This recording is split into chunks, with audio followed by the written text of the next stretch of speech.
Nessa minha palestra de hoje eu trouxe 3 projetos recentes, um em construção, um terminado em 2013, outro terminado em 2012. São projetos distintos, mas que abordam de maneira diferente, mas uma preocupação nossa, que é uma preocupação da continuidade espacial nos projetos.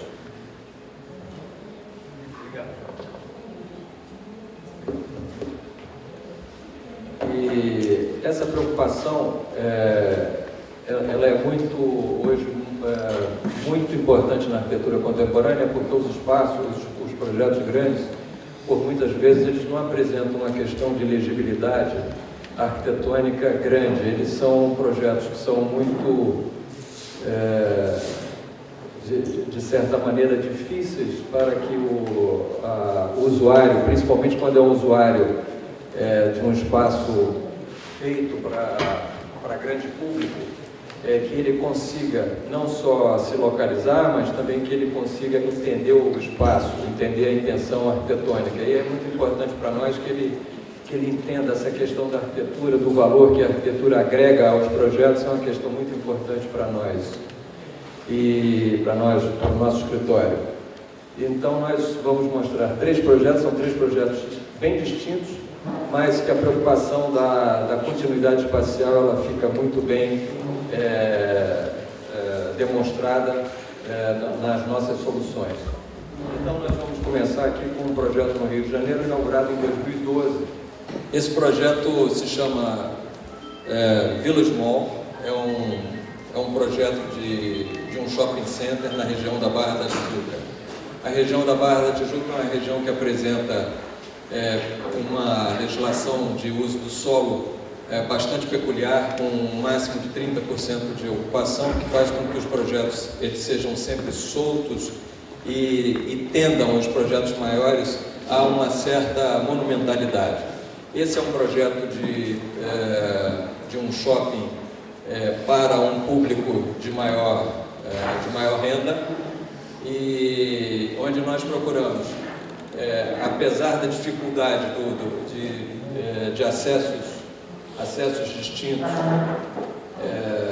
em níveis diferentes, e aqui nós trabalhamos com 4 pavimentos e lá com 2, procuramos fazer com que ele tivesse uma mesma continuidade. E essa continuidade nós resolvemos tratar através do telhado dos 2 espaços que pontuam os finais. Ele também tem um teatro e um centro de convenções que funciona aqui nessa ponta, uma região de restaurantes e terraços, e então nós tivemos que trabalhar umas coisas por cima das outras, um projeto que ele é todo entremeado. Na parte frontal, para a Avenida das Américas, que é a avenida principal, tem uma avenida secundária aqui, que é a Via Parque, e a Avenida das Américas aqui. Nós temos uma entrada, e esse projeto funciona muito pouco para pedestres, ele é muito mais para automóveis. E nós procuramos esconder os automóveis para fugir um pouco do lugar comum do prédio cercado de automóveis, aquele mar de lata em volta dos prédios. E também esse projeto foi concebido inicialmente para que ele tivesse uma continuidade num outro terreno e que num outro prédio, e isso daqui se tornasse um conjunto aberto, um parque público, e aqui é um conjunto de escritórios.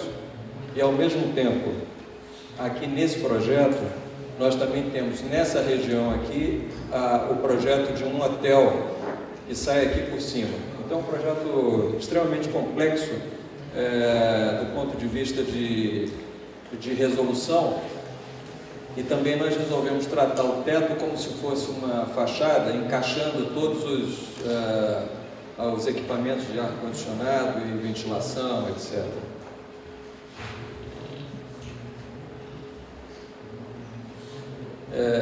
Então esses espaços iniciais e o espaço traseiro, eles servem como conexões de luz, tanto durante o dia como durante a noite. Esse centro comercial ele não é como um centro comercial normal, que é fechado aos fundos, com lojas grandes, com grandes lojas âncoras. Ele é um shopping que ele é fechado e pontuado por luz, por iluminação. E essa iluminação é o que dá a continuidade do espaço. Então,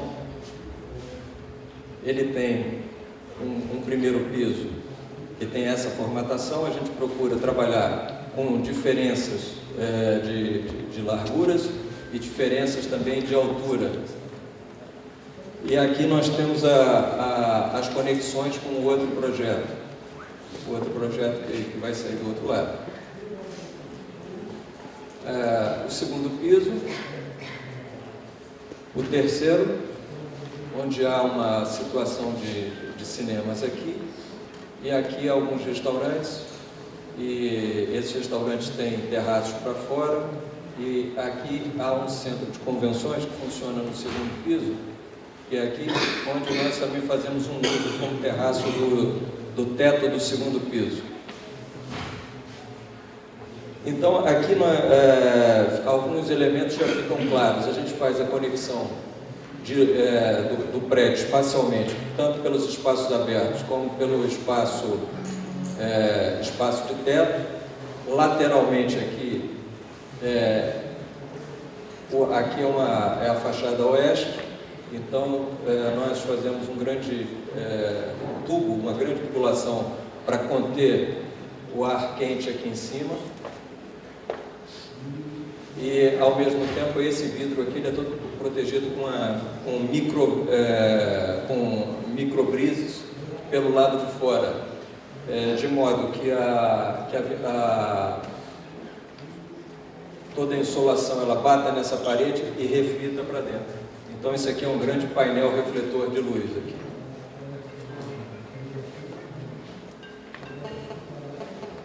E a ideia é que haja essa continuidade de luz, ela vá levando e vá conduzindo as pessoas, e não uma continuidade forçada com a continuidade de lojas, ou como acontece em qualquer outro shopping center, pela escada rolante ou qualquer outra coisa.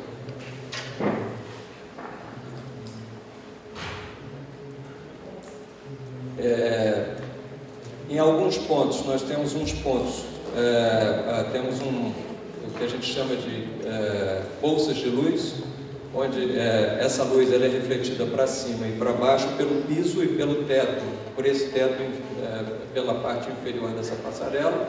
Então nós temos luz no fundo e luz em alguns pontos específicos. Então a pessoa caminha de ponto de luz em ponto de luz.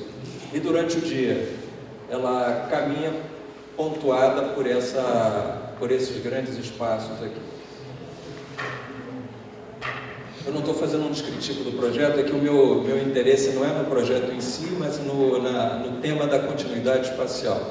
Então, se alguém quiser fazer alguma pergunta específica depois sobre o projeto, pode fazer ao final. Mas aqui a minha intenção é só a questão da continuidade espacial. E essa continuidade espacial ela tem que se fazer presente durante o dia, nas diversas fases do deslocamento do Sol, e também ao entardecer, como nós estamos vivendo aqui, de noite. Então aqui nós podemos ver já o entardecer, já não há mais a reflexão de luz por aqui. Esse aqui é o corredor do cinema, que a gente usa também como um indicador de direção. E aqui estão as pontes, que são as bolsas de luz que existem no projeto. As duas pontas também ficam bastante iluminadas à noite, com a mesma gradação luminosa durante o dia. De dia entra pelas fachadas e de noite entra pela iluminação, que é refletida para baixo e para cima. E os pisos são mais claros, para que a gente possa ter dois grandes pontos de luz nas suas extremidades. E aqui alguns dos pontos das bolsas de luz, e a intenção é que esse centro comercial ele seja escuro, naturalmente, como é uma rua, e que as pessoas se movam de ponto de luz a ponto de luz. Então tem alguns pontos que são naturalmente mais iluminados, são alguns jardins ou um ponto de passarela, etc. E outros pontos que a luz é mais tênue.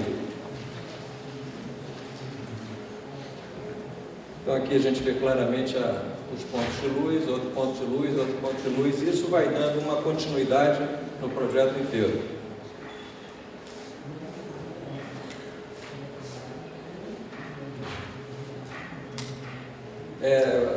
Pela parte de fora a gente também consegue ver essa mesma questão da iluminação, que essa iluminação ela é perceptível pelo lado de fora também.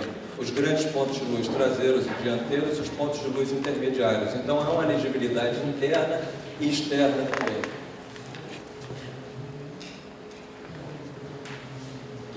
A parte externa também foi tratada com esse mesmo conceito de pontos de luz. Então nós temos pontos de luz nessa fachada, temos pontos de luz aqui, temos até chegar no átrio traseiro, que é o átrio onde nós temos o centro de eventos e convenções, e o foyer do Teatro Bradesco, e mais a parte de restaurantes e cinemas.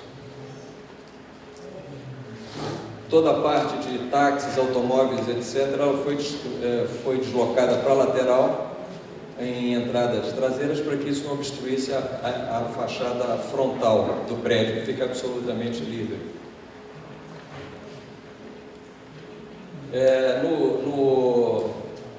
No hall traseiro, que dá à frente para a Via Parque, onde tem o cinema, centro de convenções, eventos, etc., restaurantes, que é um piso, um pé direito quádruplo.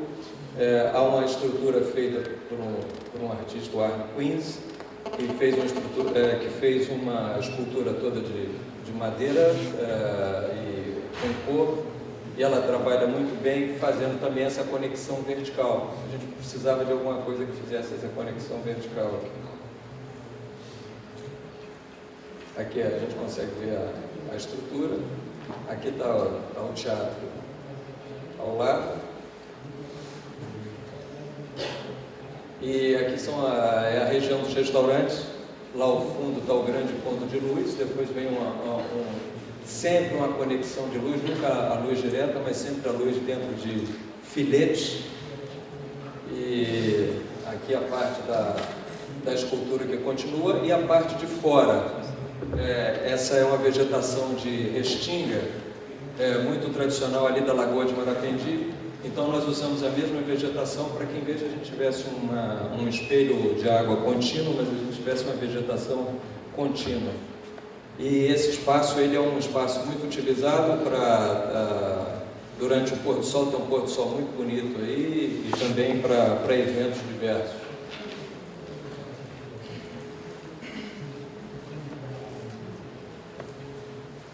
Bom, o mesmo tema de continuidade a gente usou agora de uma maneira completamente diferente num projeto verticalizado em Curitiba. Esse é um projeto na Avenida Batel, em Curitiba, e o terreno original era esse aqui. Essa parte traseira do terreno aqui foi doada, é um bosque, e nós fazemos uma conexão do projeto com o bosque. Ao mesmo tempo, essa avenida é caracterizada por casas soltas, fragmentadas, então nós tivemos que usar uma outra estratégia de inserção no tecido urbano desse projeto, usar uma fachada mais fragmentada e menos monumental do que aquela outra. Ao mesmo tempo, Curitiba é uma cidade muito fria no inverno, e nós fizemos um grande jardim de inverno aqui nessa região toda, que engloba aqui o cinema, um átrio aberto aqui e jardins externos. Esses shoppings de maior padrão, eles têm muitos eventos, então a ancoragem do shopping não é feita por grandes lojas, mas sim pelos eventos, e pela alimentação e pelos eventos. Então o nosso desafio aqui é conectar a avenida com esse espaço aqui, de uma maneira contínua, emendar todo esse espaço de uma vez só e conectar com o bosque também, que a gente fizesse uma conexão com o bosque, não perdesse a conexão com o bosque. A avenida tinha uma vista muito bonita para o bosque e a gente não podia perder, mas é muito difícil a gente fazer um prédio de quase 200 mil metros quadrados, multi-andares, com continuidade espacial e sem perder as vistas. Esse projeto ele levou 22 anos para ser feito. Nós começamos há 22 anos atrás. Aqui a gente sabe que o Otávio aqui sabe que às vezes é meio difícil aprovar projetos, né? Esse projeto ele tem 10 anos, ele inaugurou, esse último projeto tem 10 anos, ele inaugurou ano passado. Então, nós procuramos fazer os corredores sempre com alguns rasgos, apesar de ser muito apertado e o terreno ser muito caro, então a gente precisava dar uma produtividade boa para o terreno, mas ao mesmo tempo a gente precisava fazer um mall que fosse suave o suficiente para que desse essa continuidade, para que se pudesse entrar por um lado, sair pelo outro, etc. E que a gente não perdesse também a visão para o bosque que está aqui.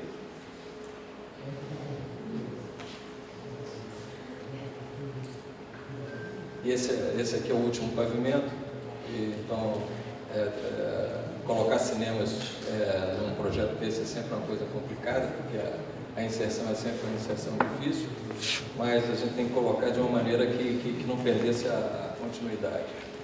Então, nós trabalhamos aqui com um telhado, onde fizemos aqui algumas diferenciações.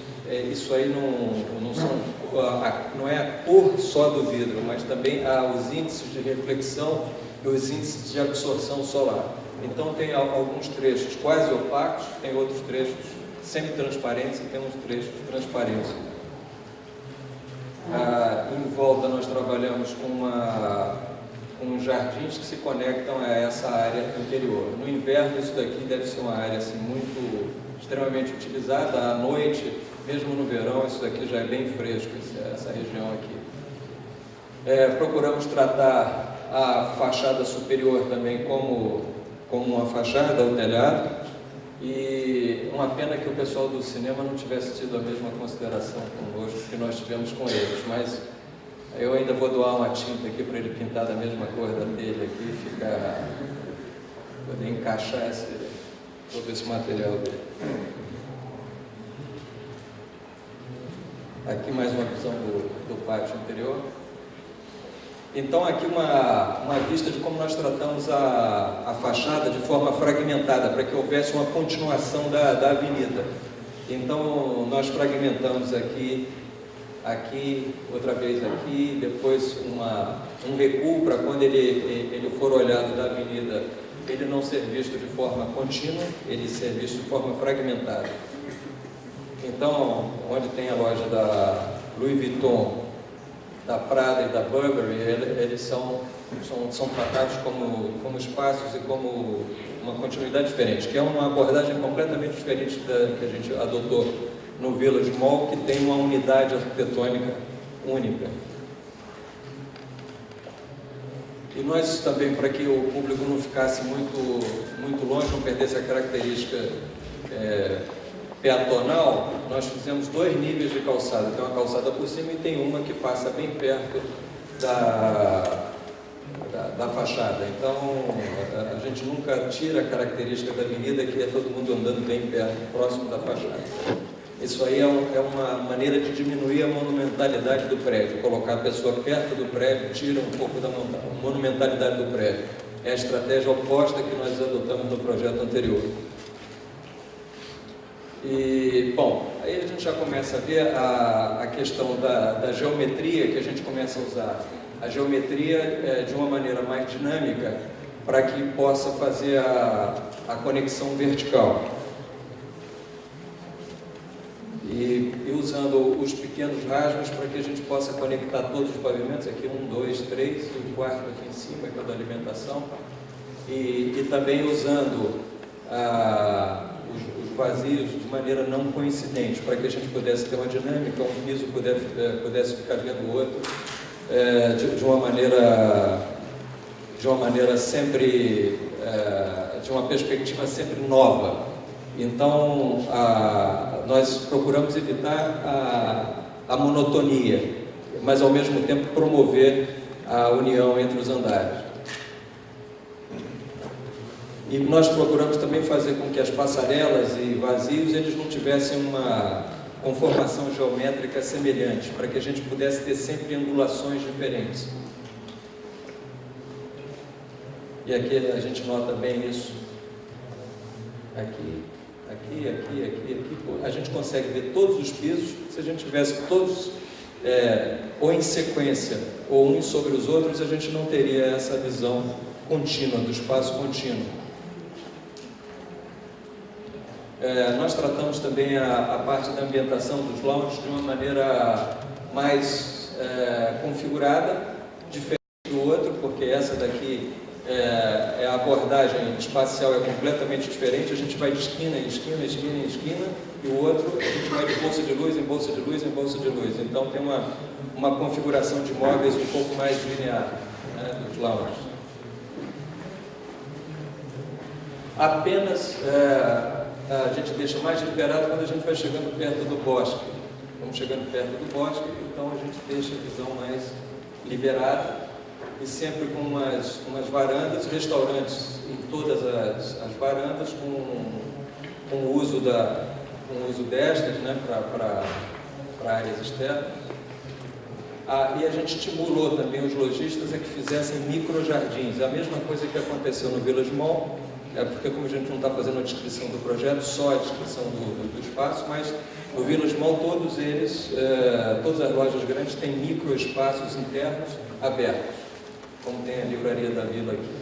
Aí a gente já começa a usar alguns artifícios para a chegada desse projeto na parte superior, nesse grande jardim de inverno, que é usar uns elementos feitos de ripado, ondulados nos dois sentidos, com uma textura. Nós temos aqui o caminho para o cinema, e depois o pátio interno do cinema, e aqui o pátio externo. E de cima a gente consegue sempre ver o projeto inteiro. Aqui é um dos espaços de exposição e de eventos, que se dá no próprio percurso.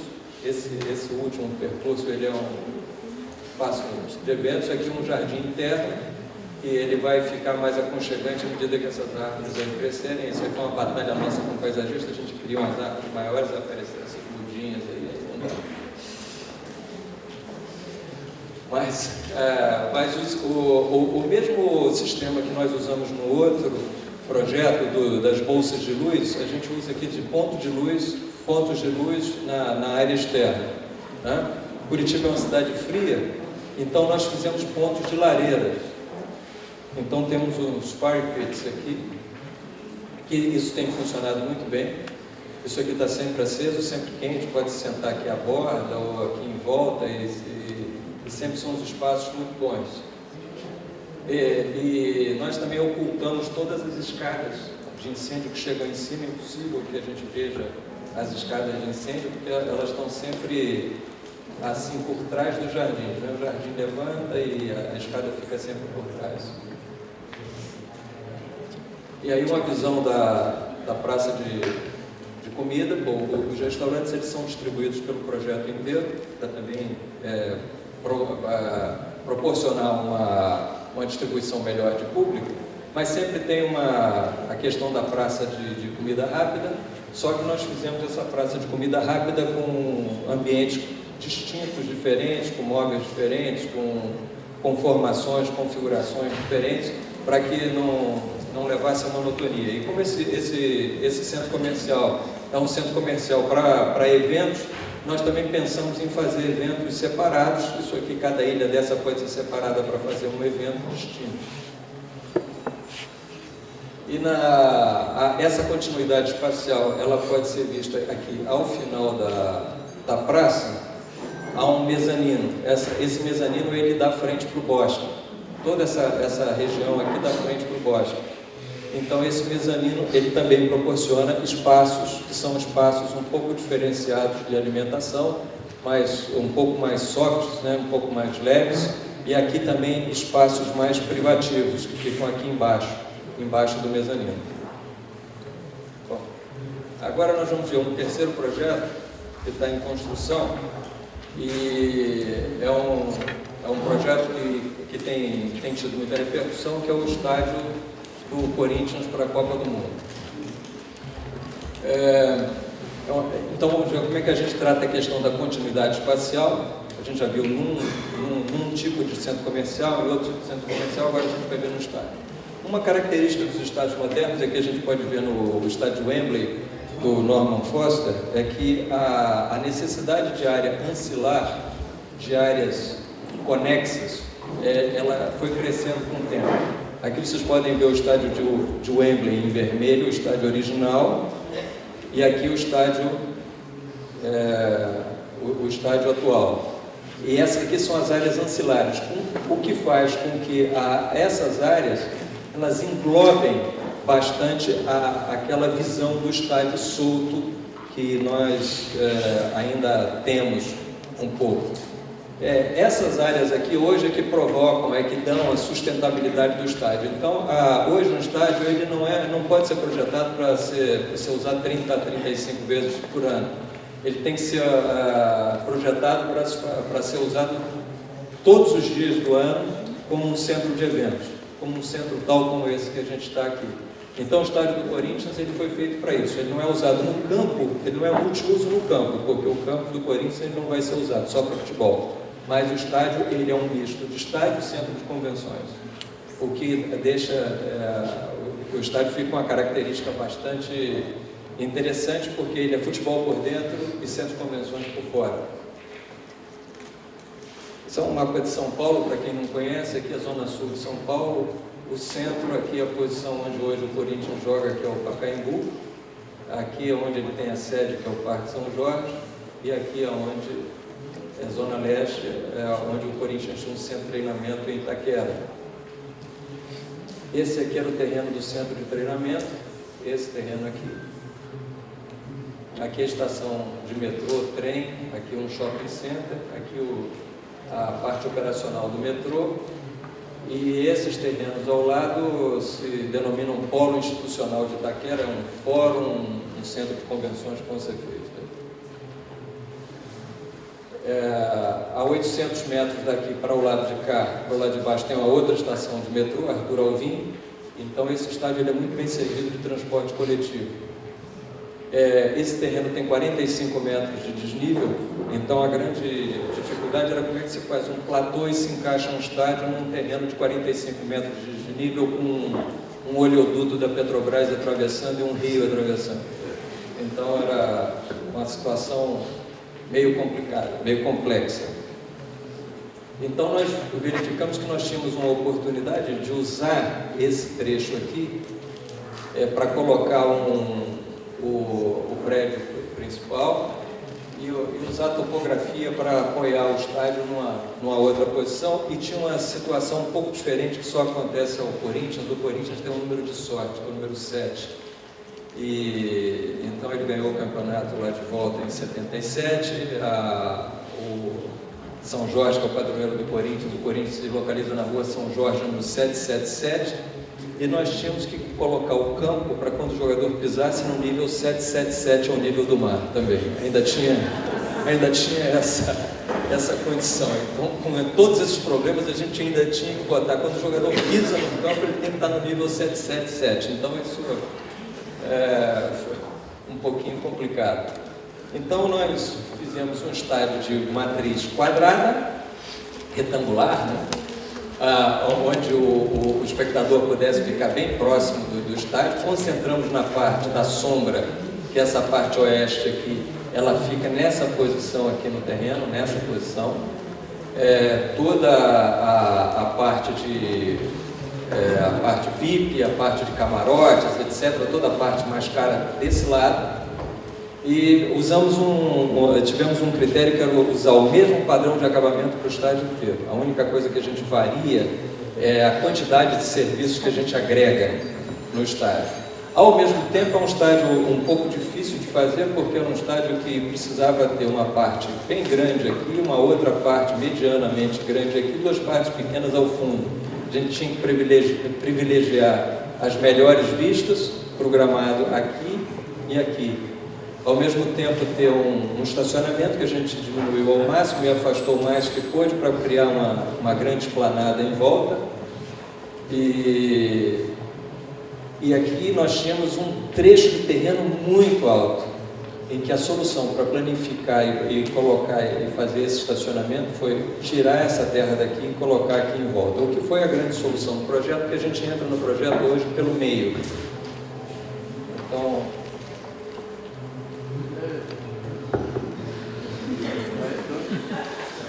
tem uma conferência aí?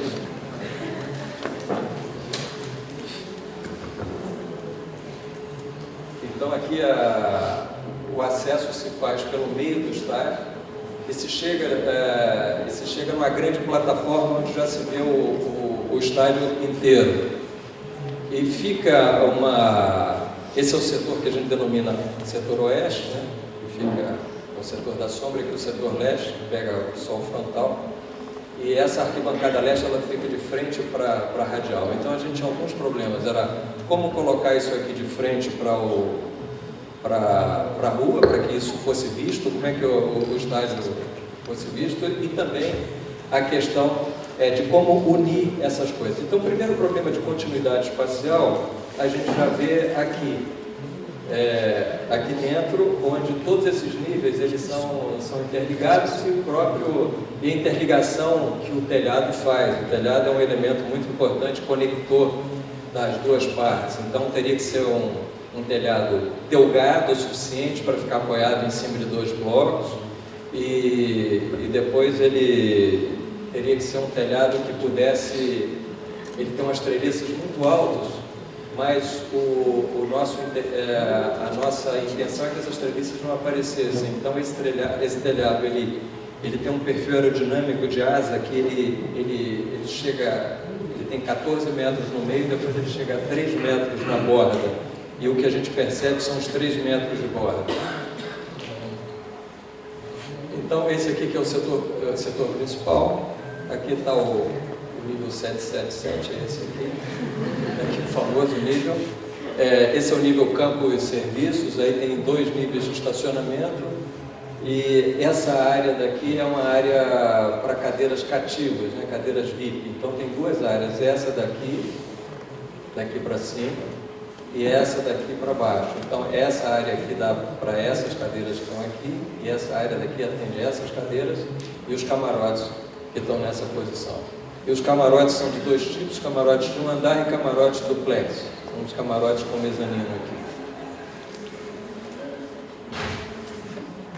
E esse aqui é o diagrama do estádio. O estádio é todo interconectado por uma via para passagem de carros elétricos. Ele é todo conectado aos elevadores. Você pode andar de carro em qualquer um dos 14 andares do prédio. Ele tem 10 andares nominais, mas na realidade são 14 andares. E essa daqui é uma via que passam todos os cabos, não tem mais cabos aqui, e toda a conexão para fotógrafos ela é feita por baixo do campo. E aqui um estacionamento para carros elétricos, aqui outro estacionamento, carros, então toda a parte de lixo, segurança e distribuição de alimentação se faz por esses elevadores. Aqui um plano inclinado, mais um elevador, outro elevador, e toda essa parte aqui de serviço. Aqui estão os vestiários dos 2 lados, são 8 vestiários. Aqui o Corinthians tem um campo de futebol para treinamento, aqui um auditório, etc., que é a área de imprensa.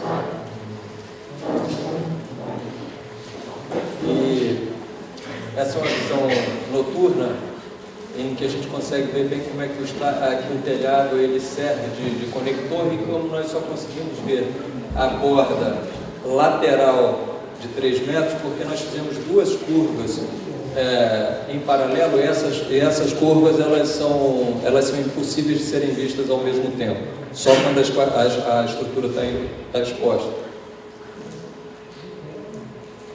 E aqui uma visão hoje do estádio em construção.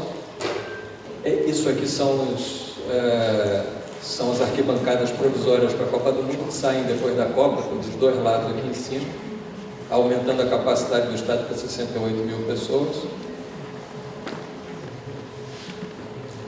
Essa parte aqui embaixo é como se fosse um mall inferior, quer dizer, para um shopping center aberto, uma área comercial aberta, que tem banheiro e restaurantes para esse público que fica nessa parte aqui inferior, da arquibancada inferior.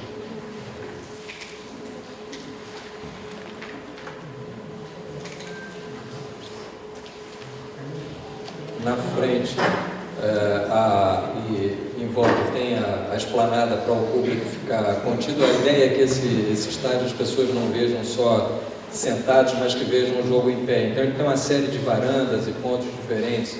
A gente tem 12 mil metros quadrados de plataformas e varandas para que o público possa ver o jogo em pé.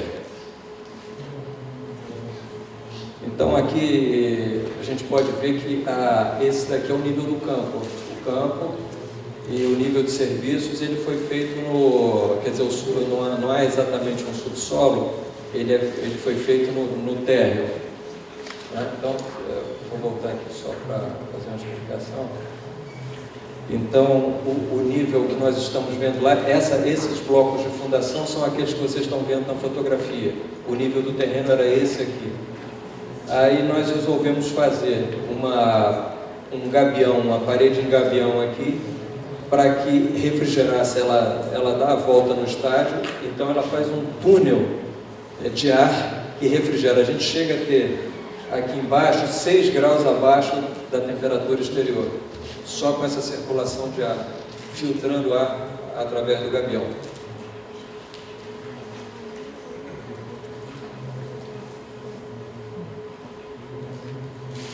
Então aqui são aqueles blocos de fundação que a gente vê, e esse morro aqui foi um morro que foi desmontado e levado para lá para subir até esse nível aqui.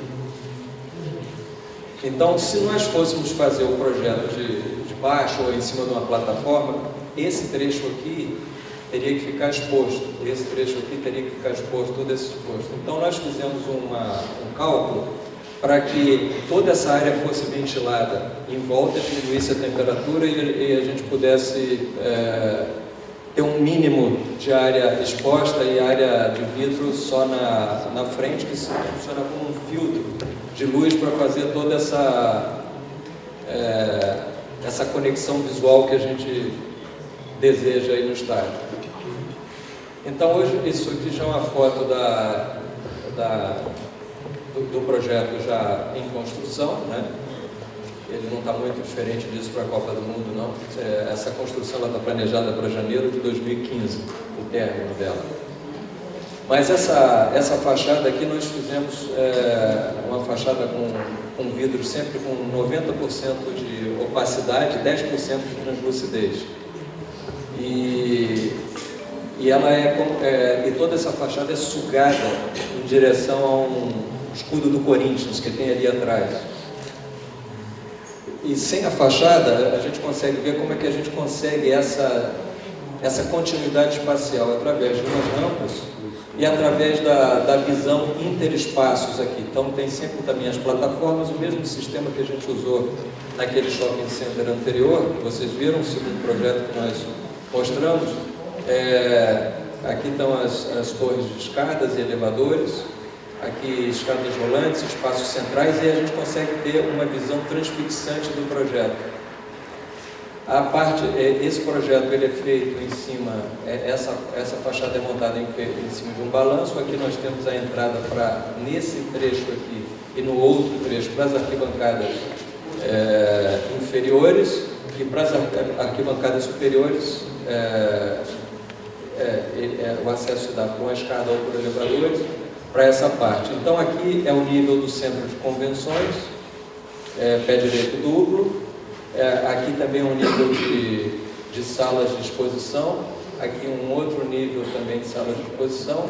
Uns restaurantes, tem restaurantes sempre na ponta, embaixo, em cima. E esse aqui é o efeito que se deseja, que que se vê as coisas todas de uma maneira translúcida, e a gente entendeu os espaços vendo de fora. O que é hoje, mais ou menos durante a construção, com a luz de construção, a gente já consegue ver as rampas aqui. Então nós vamos ver as pessoas se deslocando aqui através de uma iluminação especial que a gente vai colocar, que também pontua essa diferença de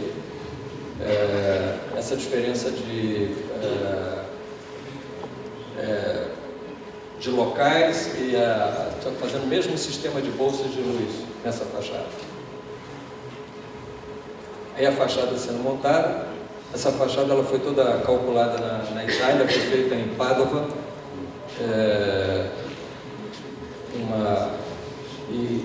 o calculista aqui dessa estrutura é o mesmo calculista que trabalha para a Ferrari.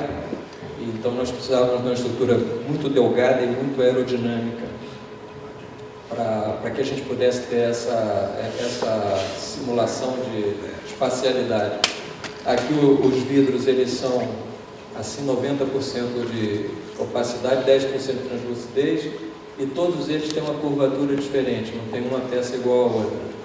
Então a peça é levantada e é colocada aqui. Nós também desenvolvemos com eles um sistema de encaixe, e a peça é simplesmente apoiada nesse ponto aqui, nas duas pontas, e fixada aqui, para se dar o contraventamento. Ela é contraventada por essas caixinhas, são as caixas que nós desenhamos e mandamos fazer na Espanha, na Strugazi.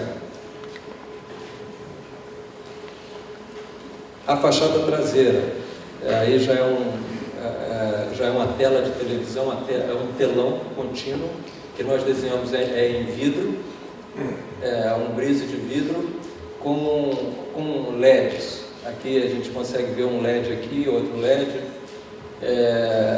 Nós desenhamos essas peças aqui para encaixar, para haver um encaixe aqui. Esses aqui são mockups que nós fizemos tanto para trabalhar esse encaixe, como aqui na Itália, quando nós fizemos o mockup da fachada.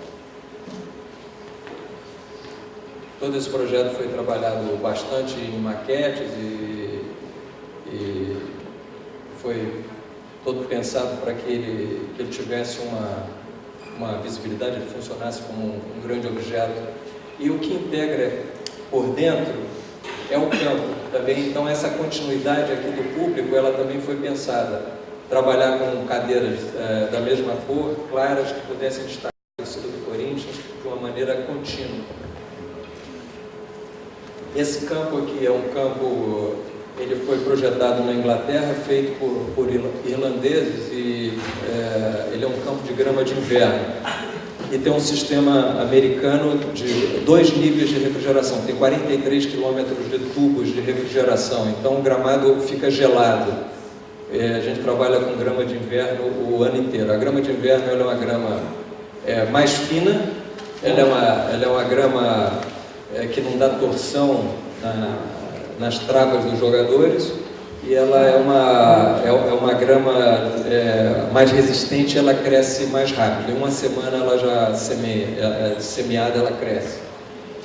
Mas para isso a gente precisa ter um gramado. Faltam 10 minutos.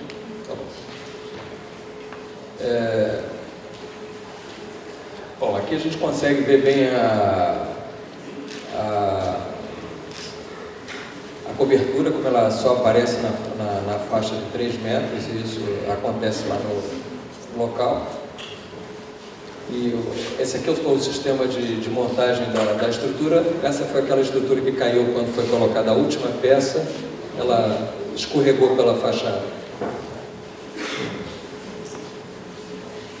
Uma dessas peças aqui, a última peça daqui, do lado oposto, ela, quando estava sendo posicionada, ela escorregou para trás e arrastou esse guindaste aqui.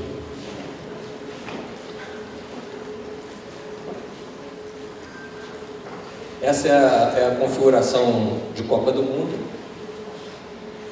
com a arquibancada. A imprensa utiliza a área que vai ser VIP, e essas duas arquibancadas provisórias são feitas. Isso aí é uma visão do interior.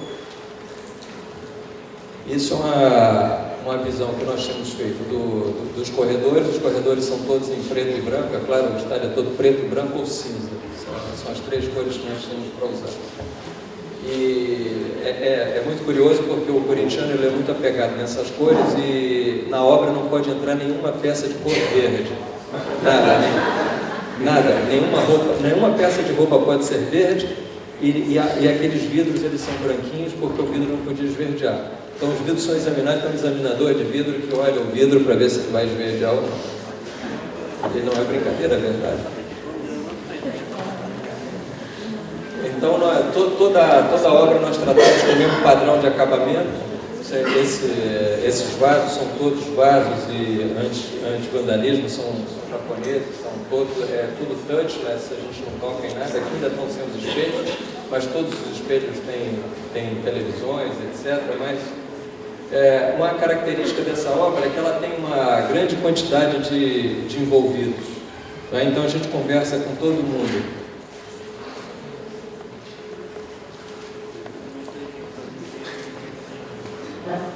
Esses são os nossos clientes, a gente conversa com todo mundo, toda semana, todo dia. Eu quando cheguei aqui nessa sala já recebi 4 telefonemas, 2 do Ministério Público e 2 da imprensa. Então, e ela é uma obra narrada online, qualquer fato se transforma em notícia. Né? Então vai lá, tem um link na Folha de São Paulo com a câmera 24 horas. Aí você entra na câmera, você acompanha as obras. No Estado de São Paulo, na Folha, etc. E também tem muita especulação. O arquiteto tem que sair para baixar o custo, isso é uma coisa muito utilizada, a consultora gosta muito disso. Expulsar o arquiteto para baixar o custo, aí o arquiteto nega, fica.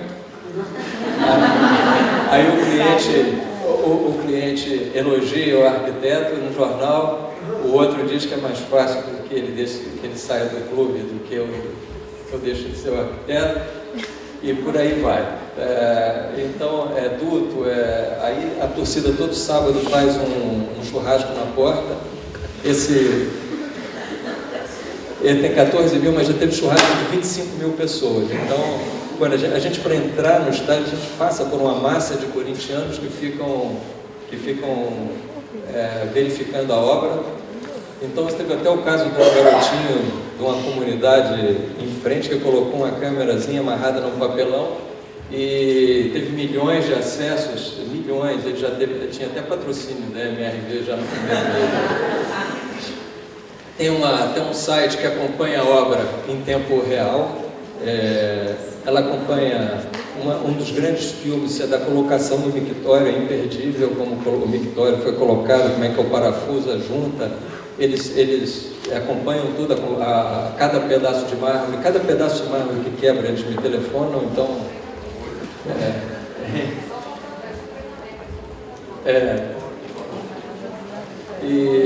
Então a gente, por exemplo, esse aí é um vídeo que a gente fez para discutir na obra, para discutir essas partes em vermelho, as partes que a gente tinha que desbastar, porque como o carro passa e como ele é visto do carro, nós entregamos isso daí ao meio-dia numa reunião de obra, às 6 horas estava na Folha de São Paulo, a gente não sabe como, já estava online. E site da Odebrecht, por exemplo, 98% dos acessos são para o estádio do Corinthians, das 66 obras da Odebrecht. É a única obra que eu conheço que pilar foi a primeira capa, foi capa de jornal. O primeiro pilar é capa de jornal. Aí depois, a cada avanço de obra, são milhões e milhões e milhões de publicações que a gente tem.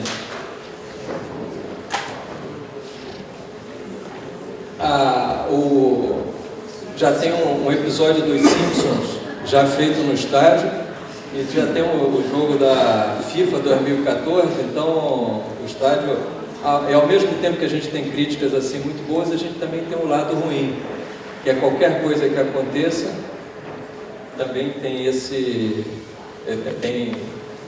tem o lado contrário, são os dois lados da mesma moeda. Então, os efeitos dessa exposição excessiva esse projeto vira um campo de provas, todo mundo quer testar tudo lá, você começa a receber uma oferta muito grande de produtos e serviços, todo mundo quer botar o produto lá. Tem uma disputa política para esse fornecimento muito grande, todo mundo quer fazer um co-branding, quer dizer, juntar a sua marca com essa marca. Você começa a ter doação de serviço e produtos, você começa a ter que filtrar. Por exemplo, ontem na Folha de São Paulo, eu estava no avião vindo para cá, estava lendo a Folha, e aí aparece a foto do sujeito de Guarulhos que fez uma estátua de São Jorge de aço de 25 metros de altura. 25 metros é praticamente a altura ali da fachada, mais alta que, imagina o tamanho da fundação, e doou. E nós tivemos mais de 50 doações de esculturas de São Jorge. Então, se a gente colocasse, ele estava reclamando que a gente não deixou um espaço, então a gente começa desde doação de esculturas, de obras de arte, a doação de serviço, produto, piso, tinta, e é difícil consolidar as soluções, as especificações no projeto. Quando nós começamos, nós fizemos uma listagem de serviços técnicos a contratar, projetos complementares nós teríamos nesse projeto. Então nós chegamos a 244, que a gente achava uma coisa excessiva e a consultora achava que não precisava contratar nem a metade. Nós já estamos em 328 projetos complementares. Aí depois vem a batalha do orçamento. Quais são as consequências do projeto do orçamento? O projeto para o orçamento como meta comercial da construtora. Eu não estou falando só desse projeto, estou falando de qualquer projeto grande, complexo, não é esse projeto. O projeto para construção, aí começa o value engineering. Troca isso para isso, troca isso por aquilo, troca, você faz a troca para conseguir um preço melhor. Aí, quando você inicia a construção, com essa discussão orçamentária ainda, aí toda reunião você está pendente com alguma coisa, olha, está pendente, uma palavra terrível essa, né? Quer dizer, aí começa a aumentar o risco construtivo e orçamentário, porque você nunca consolida essa questão. E o projeto executivo, ele é completamente invertido, ele vem do fornecedor para o projeto, ele começa, o fornecedor querer influenciar no projeto executivo, e aí é o que a gente chama de projeto de moto perpétuo, você não termina nunca, ele vai continuando, vai mudando, vai continuando, vai mudando. E aí a gente diz assim, quais são as patologias a zerar nesses processos de engenharia? O arquiteto geralmente é tratado como um idiota nessas obras, né? A obra é amputada, então essas coisas. Coisa de arquiteto, deixa inaugurar, ninguém vê, só você vê, ficou melhor, a gente faz depois, quando inaugurar, não mexe nisso, deixa que a gente faz. Isso nunca acontece. A gente faz depois, nunca acontece. Reunião mise-en-scène, que é a reunião que você faz com a empreiteira, mas ela já fez uma antes. Então aquela que você vai participar, ela é só uma mise-en-scène, é só para dar uma satisfação, uma reunião toda estratégica feita, mas ela geralmente já fez uma antes. A outra coisa destrutiva é a tal da reunião semanal, ou quinzenal, ou diária, dependendo da obra, mas a reunião semanal, que é uma reunião completamente desnecessária, onde vão 20, 30, 50, 60, 70, às vezes 80 pessoas, né, e fica todo mundo parado esperando a sua vez de falar, e se fala um minuto e fica todo mundo de saco cheio e não se resolve nada. E o efeito bumerangue, é aquele que quando termina a reunião o cara devolve tudo para você e diz assim, então você resolve, ele só faz a ata, né? Então, aí o cliente fica desatendido. E de arquitetura dizem, o arquiteto cobra mal, entrega igual. A gente cobra muito pouco, né? A entrega é a mesma porcaria, a gente entrega uma porcaria também do que a gente cobra. Então, a Folha de São Paulo pegou meu contrato e publicou no jornal. E aí dizia assim, o projeto de São Paulo é o mais caro de todos. Na realidade, eles só pegaram uma parte do projeto, né? O projeto é até um pouco mais caro do que de publicar. Mas a tabela do IAB não é para ser usada? Nós usamos a tabela do IAB, né?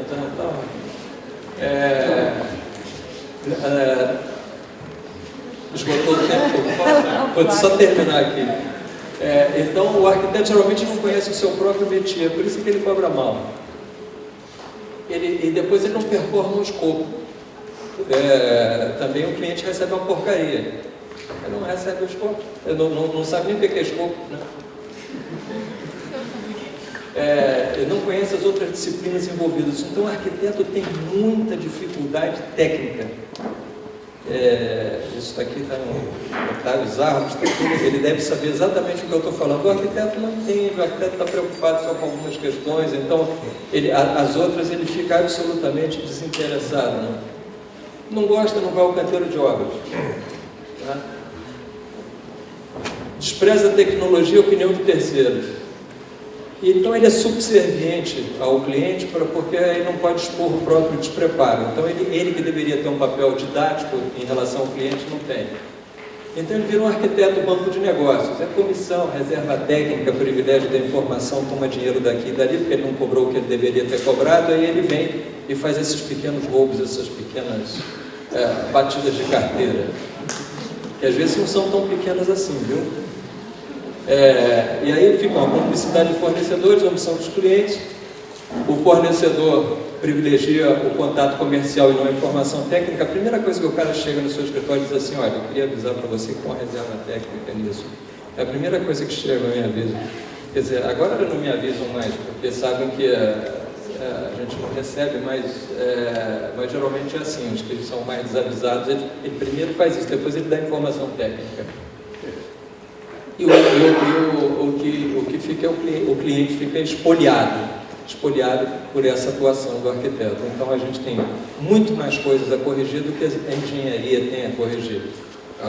Os erros estão muito mais no nosso lado do que do lado dos engenheiros.